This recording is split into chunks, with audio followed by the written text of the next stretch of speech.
नमस्कार, मी प्रणिता बोरसे. आपण पाहत आहात TV9 मराठी.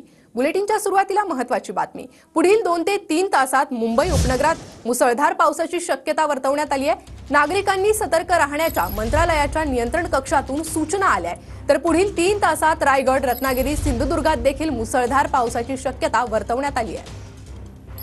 पावसासंदर्भातली ही महत्त्वाची बातमी आहे. सध्या आपण ही सायनची दृश्य पाहतोय. आता सुद्धा सायनमध्ये जोरदार पावसाची बॅटिंग सुरू असल्याचं पाहायला मिळतंय. तर पुढील 2 ते 3 तासात मुसळधार पावसाची शक्यता मुंबईसह उपनगरात देखील वर्तवण्यात आलेली आहे. तर मुंबईत सायन परिसरात सध्या पावसाने हजेरी लावलेली आहे. तीच दृश्य आपण पाहत आहोत. मोठ्या प्रमाणात या ठिकाणी पाऊस कोसळतोय. अनंत पांडे आपले प्रतिनिधी अधिक अपडेट देत आहेत. अनंत,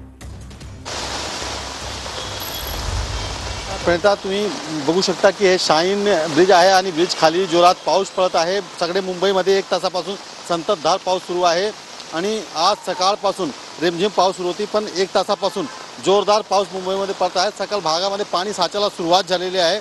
एकंदरीत जर बघितलं तर जी चाकरमानी आहेत त्या पावसामध्ये प्रवास करत आहेत. मोठ्या प्रमाणात पाऊस आज सकाळपासून पडत आहे.